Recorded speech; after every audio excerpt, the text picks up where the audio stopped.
Hey, the Los Angeles Lakers have made a theme in bringing back former players in this offseason. In total, the Lakers have signed 5 players back who previously wore the purple and gold in past years. You know what I'm saying? Dwight Howard is back for his 3rd stint. Trevor Ariza, Kent Bazemore, and Wade Ellington are back for their 2nd role. Yeah, And also, we got our guy, Los Angeles Lakers point guard, Rajon Rondo, a.k.a. Playoff Rondo, a.k.a. we back, baby. And Rajon Rondo just told the reporters that he's ready to have an NBA championship with a purple and gold. Ooh, he won a parade too. So with 5 former players reuniting who are back for their, where they belong, the Lakers are ready to win a championship next year.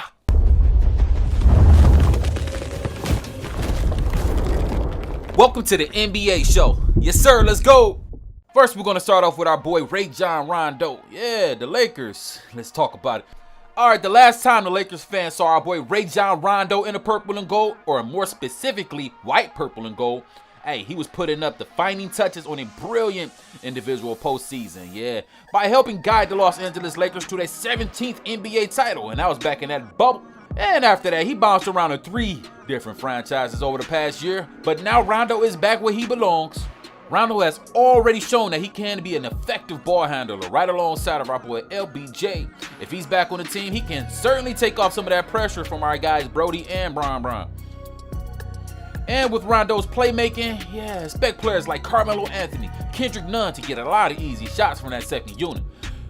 The 35-year-old can also put up points himself, and he can certainly step up in different times.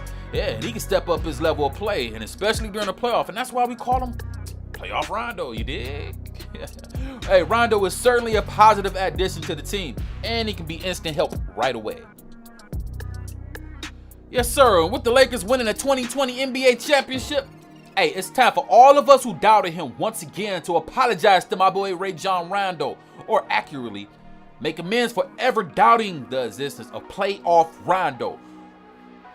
Rondo was a tour de la force for the Los Angeles Lakers during the playoff that year, averaging 7 points per game, 5 assists, shooting 32 from the 3 in the regular season. But into the postseason, playoff Rondo turned into 9 points per game, 6, almost 7 assists a game, and shooting that thing 40 from deep. And next we got our boy back, below that back out, Dwight Howard. If you know, you know.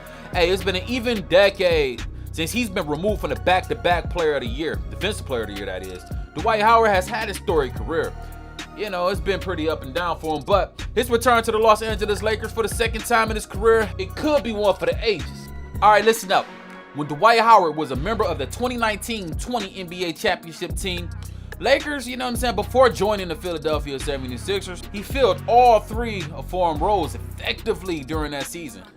Howard played almost a third of his minutes next to Anthony Davis, alleviating some of that wear and tear of the Lakers' most valuable bigs, over the course of the regular season. The Lakers thrived in those minutes with a plus 5.0 net rating. And that was close enough to their plus 5.6 net rating as a team, the 5th best in the NBA that year. Okay, LeBron James was able to develop a consistent chemistry with Dwight Howard, turning him into a lob threat almost anytime he was around the basket. According to the Basketball Index, Dwight graded out at a 95 percentile at finishes around the basket, around the rim.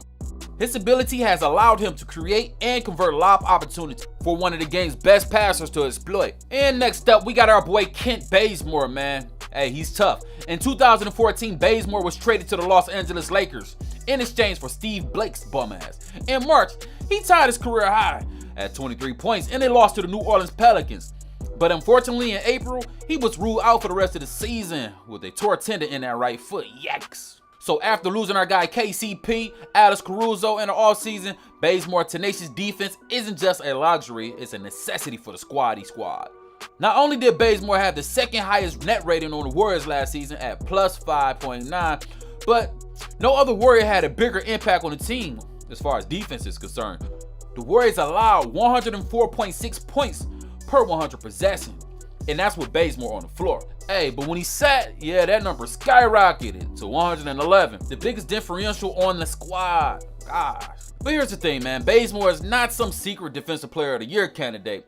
His metrics are a bit skewed by the team having a few other solid defensive guards last season as well.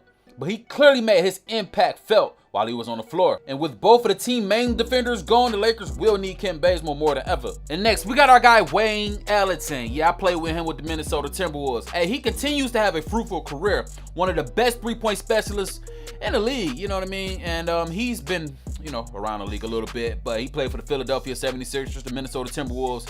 Fans wondered what may have been if he had remained a Laker.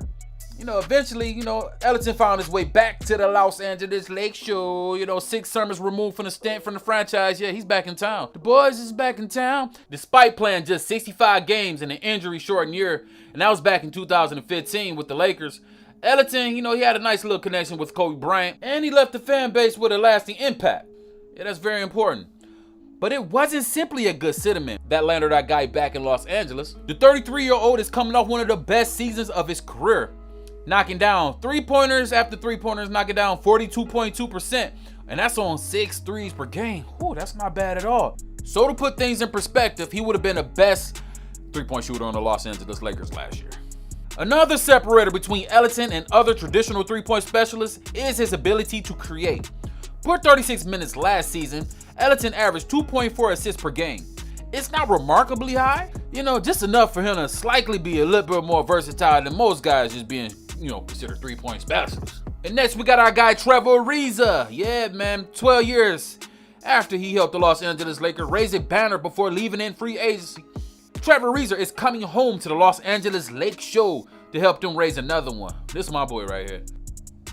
Ariza, 36 years old, helped the Los Angeles Lakers win back in 2009, right alongside of our guy Kobe Bryant and Paul Gasol. The Lakers pursued the wing player several times over the past few years, as Ariza not only has ties to the organization, but to the Vice President of Basketball Operations and General Manager, Rob Pelinka, who represented Ariza back when he was an agent.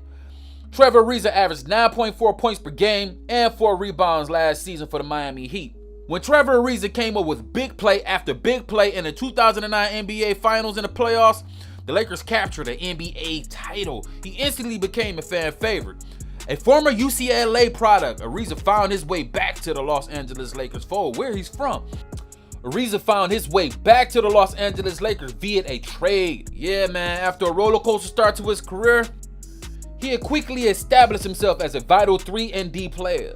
Ariza, of course, he's not the player he was back in 2009, but he still can be a valuable commodity in different ways for the Lake Show. And the timing was right. The situation was right too, and hopefully the results will mirror the last time he was in Los Angeles 12 years ago. Sheesh. Okay, y'all, in conclusion, of course, this year the roles will be vastly different than previous years, of course. Hey, because times have changed and these guys are in different points in their career, so it's going to be a lot different. But no matter what you say, these guys are ready to come home for another ring. And the Los Angeles Lakers are clearly in win now mode following these new additions to the squad. Yeah, man, do you think they'll win another championship this year? Or it's a wrap? Man, leave your comments below. But welcome home, guys.